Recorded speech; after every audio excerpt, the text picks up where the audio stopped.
बहुत समय पहले एक जंगल में मीकू नाम का बंदर रहता था।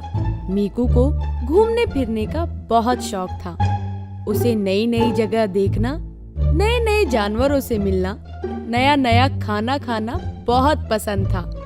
इसीलिए वो कभी ज्यादा समय तक एक जगह नहीं रुकता था। वो कभी दूसरे जंगल, कभी पहाड़ों पर, तो कभी बर्फीली जगह पर घूमने जाया करता था। मुझे नई जगह जाना और नए नए जानवरों से मिलना बहुत अच्छा लगता है। काश मैं सारी जिंदगी ऐसे ही घूमता रहूं। मीकू अपनी जिंदगी से बहुत खुश था। फिर एक दिन वो समुंदर के किनारे लेटा था।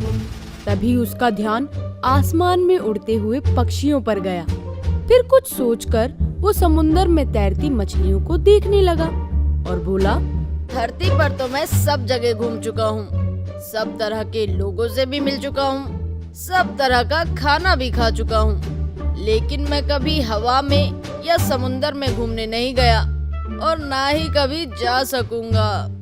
ये सोचकर वो बहुत दुखी हो गया। अब वो जब भी पक्षियों को आसमान में उड़ता देखता और मछलियों को पानी में तैरता देखता तो उसे बहुत दुख होता। एक दिन वो ऐसे ही दुखी मन से नदी के किनारे जा रहा था। उसी समय वहाँ इंद्रदेव प्रकट हुए। उन्होंने मीकू को दुखी देखा तो वो मीकू के पास गए और बोले, क्या हुआ मीकू, तुम इतने दुखी क्यों हो? इंद्रदेव को देखकर मीकू चौंक गया। फिर उसने इंद्रदेव को अपने दुखी होने का कारण बताया। कारण जानकर इंद्रदेव बोले, वैसे तो हवा में सिर्फ पक्षी ही उड़ सकते हैं और पानी में सिर्फ पानी के जीव ही रह सकते हैं, लेकिन मैं तुम्हें एक मौका देता हूँ। अगर तुम मेरा एक काम कर दो तो मैं तुम्हें ऐसा वरदान दूंगा जिससे तुम जब चाहे हवा में उड़ सकोगे और जब चाहे पानी में मछलियों की तरह तैर सकोगे। कैसा काम? मैं यहाँ धरती पर जिस खास काम से आया हूँ वो काम कोई धरतीवासी ही कर सकता है। आप मुझे बताइए, मैं आपका कोई भी काम करूँगा। बात ये है कि यहाँ से कुछ दूर एक गांव में एक राक्षस रहता है। उसने गांव में आतंक मचा रखा है। बहुत समय पहले देवलोक में ये नियम बना कि कोई भी देवता धरती पर आकर किसी को नहीं मार सकता। इसलिए मैं चाहता हूँ कि तुम मेरे लिए उस राक्षस को मारो। लेकिन मैं उसे मारूंगा कैसे? इस पर इंद्रदेव ने आंखें बंद करके ध्यान लगाया तो उनके हाथ में एक सुनहरा अस्त्र आ गया। ये लो मीकू, इस अस्त्र को तुम जिसका भी नाम लेकर आसमान में फेंकोगे ये उसे मारे बिना वापस नहीं आएगा। लेकिन हाँ, याद रखना तुम इसका इस्तेमाल सिर्फ एक बार ही कर सकते हो। उसके बाद ये अस्त्र वापस मेरे पास लौट आएगा। मीकू ने इंद्रदेव से वो अस्त्र ले लिया। इसके बाद इंद्रदेव गायब हो गए। मीकू उस अस्त्र के साथ गांव में पहुंचा। गांव पूरी तरह से उजड़ा हुआ था। सब घर टूटे हुए थे, सब खेत सूखे हुए थे, नदी और कुएं तक सूख चुके थे। मीकू गांव की हालत देखता हुआ चलता जा रहा था। तभी उसे राक्षस के खर्राटों की आवाज सुनाई दी। लगता है उसी राक्षस के खर्राटों की आवाज है। मीकू आवाज का पीछा करता हुआ राक्षस के पास पहुंचा। उसने देखा कि राक्षस बहुत बड़ा और भयानक है। ये देखकर मीकू डर गया। इतना भयानक राक्षस? तभी उसे इंद्रदेव के दिए अस्त्र की याद आई। अरे हाँ, मेरे पास तो इंद्रदेव का दिया अस्त्र है। मैं अभी इस राक्षस को सबक सिखाता हूँ। अरे लेकिन इसका नाम क्या है? वो सोच में पड़ गया। फिर कुछ देर सोचने के बाद वो जोर से चीख कर बोला, ओ राक्षस, ओ बड़े से राक्षस, जागो, मुझे तुम्हें कुछ देना है। मीकू की आवाज सुनकर राक्षस गरजते हुए जागा। हाँ? कौन हो तुम और मुझे क्यों जगा रहे हो? क्या तुम नहीं जानते मुझे जागने के बाद कितनी भूख लगती है? हाँ हाँ, मैं जानता हूँ, इसीलिए तो मैं तुम्हें जगा रहा था। क्या? मेरे पास ये अस्त्र है, इससे तुम किसी को भी मारकर खा सकते हो, लेकिन मैं इस पर तुम्हारा नाम लिखकर ही तुम्हें देना चाहता हूँ। तो बताओ तुम्हारा नाम क्या है? क्या? मैं इससे किसी को भी मार सकता हूँ? हाँ, इससे तुम बड़े से बड़ा जानवर, यहाँ तक कि देवता को भी मार सकते हो। सच? हाँ, अब जल्दी बताओ तुम्हारा नाम क्या है? चिंटू, पिंकू, गोलू, भोलू, क्या नाम है तुम्हारा? अरे रुको रुको, ये तुम कैसे नाम ले रहे हो? मेरा नाम कोई गोलू या भोलू नहीं है। तो फिर तुम्हारा नाम क्या है? मेरा नाम है घमासान राक्षस। ओह, हाँ, चलो अब उस पर मेरा नाम लिखो और वो अस्त्र मुझे दो। जरूर। ऐसा कहकर मीकू उस अस्त्र को अपने मुंह के पास लेकर गया। उसने जोर से राक्षस का नाम बोला, घमासान राक्षस, और अस्त्र को आसमान में फेंक दिया। अब ये लो। इससे पहले राक्षस कुछ समझ पाता, अस्त्र राक्षस की तरफ मुड़ा और उसे जा लगा और राक्षस मर गया। राक्षस के मरते ही इंद्रदेव प्रकट हुए और अस्त्र वापस इंद्रदेव के पास चला गया। वो बोले, मीकू, तुमने बहुत समझदारी से उस राक्षस का खात्मा कर दिया। अब अपने वादे के अनुसार मैं तुम्हें वरदान देता हूँ कि तुम जब चाहे हवा में उड़ सकोगे और जब चाहे पानी में मछलियों के जैसे रह सकोगे। ये कहकर इंद्रदेव गायब हो गए।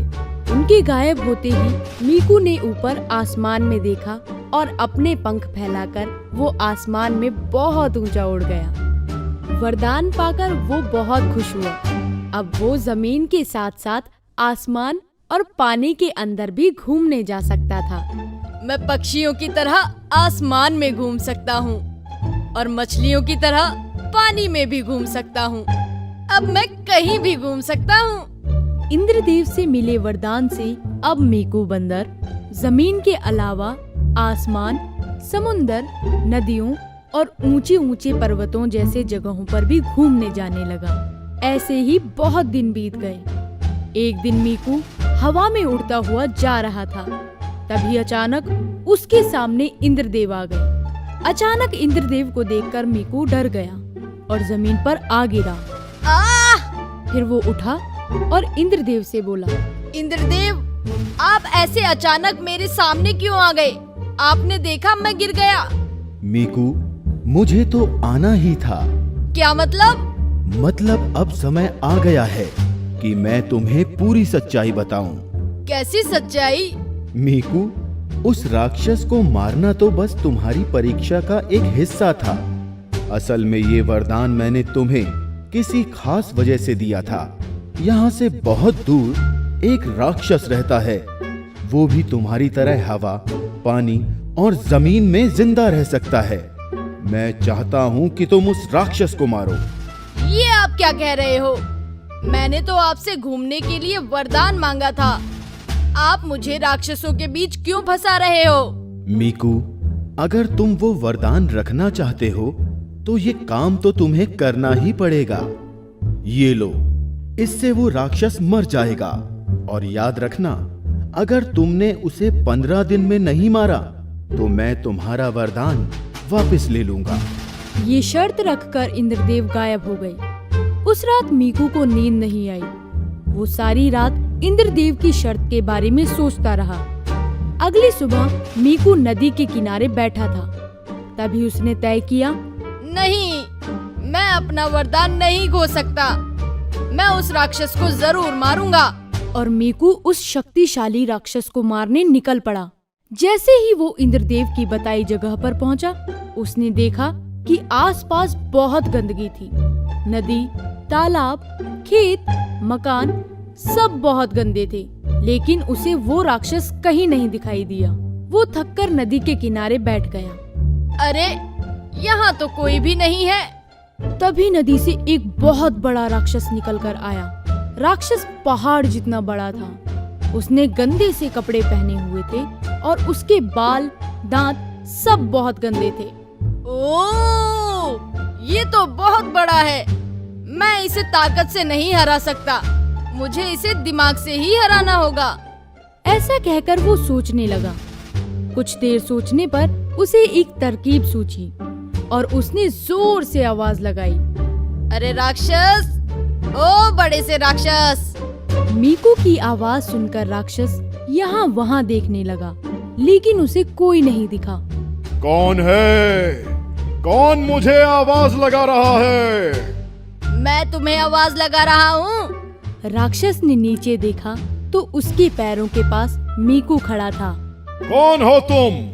मैं मीकू हूँ। मैं यहाँ तुमसे दोस्ती करने आया हूँ। ये सुनकर राक्षस जोर जोर से हंसने लगा। तुम इतने छोटे हो, भला मैं तुमसे दोस्ती क्यों करूँगा? मैं छोटा नहीं हूँ, मैं भी तुम्हारे जैसा ही हूँ। तुम्हारी तरह मैं भी जमीन पर चल सकता हूँ, हवा में उड़ सकता हूँ और पानी में भी तैर सकता हूँ। इसीलिए मैं तुमसे दोस्ती करना चाहता हूँ। ये कहकर मीकू उड़ता हुआ राक्षस के मुंह के आगे आ गया। अगर ऐसा है तो मैं तुमसे दोस्ती करूँगा। और उन दोनों की दोस्ती हो गई। दोनों हमेशा साथ रहने लगे। कुछ ही दिनों में मीकू ने राक्षस का विश्वास जीत लिया। अब मीकू अपनी तरकीब को आगे बढ़ाने के लिए तैयार था। वो राक्षस से बोला, दोस्त, तुम तो इतने बड़े हो, तो तुम्हें तो किसी से भी डर नहीं लगता होगा। नहीं, ऐसा नहीं है। मुझे सफाई से बहुत डर लगता है। सफाई की खुशबू मुझे बहुत बुरी लगती है, इतनी कि मुझे चक्कर आने लगते हैं। मीकू समझ गया कि उसे क्या करना है। अगले दिन से ही उसने पास के गांव की सफाई करनी शुरू कर दी। उसने जमीन, खेत, नदियां सब साफ कर दिए। मीकू की मेहनत से पूरा गांव चमकने लगा था।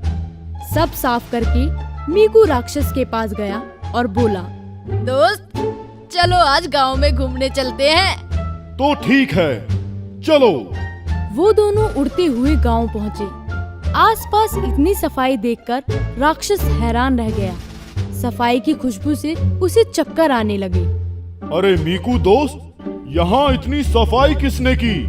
तुम तो जानते हो सफाई की खुशबू से मुझे क्या हो जाता है। जल्दी पता लगाओ, ये सफाई किसने की? ये सफाई मैंने की है। लेकिन क्यों? क्योंकि मैं तुम्हें कमजोर करना चाहता था, जिससे मैं तुम्हें आसानी से मार सकूं। ये सुनकर राक्षस गुस्सा हो गया। क्या तुम मुझे मारोगे? तुम इतने छोटे हो कि इस कमजोरी की हालत में भी तुम मेरा कुछ नहीं कर सकते। मैं नहीं कर सकता, लेकिन ये अस्त्र तो कर सकता है। अस्त्र देखकर राक्षस डर गया। ये तो इंद्र का अस्त्र है। और वो भागने लगा। मीकू उड़ता हुआ उसका पीछा करने लगा। राक्षस खेत, तालाब, नदियां जहाँ भी जाता उसे हर जगह सफाई मिलती। ऐसा बहुत देर तक चलता रहा। राक्षस ने उड़ने की भी कोशिश की, लेकिन वो इतना कमजोर हो गया था कि वो उड़ ही नहीं पाया और आखिरकार वो चक्कर खाकर जमीन पर गिर गया। सफाई, सफाई! राक्षस के गिरते ही मीकू उसके पास गया और उसने इंद्रदेव के दिए अस्त्र से राक्षस का खात्मा कर दिया। इंद्रदेव ने मीकू का धन्यवाद किया और उससे अपना अस्त्र वापस लेकर वो देवलोक लौट गए।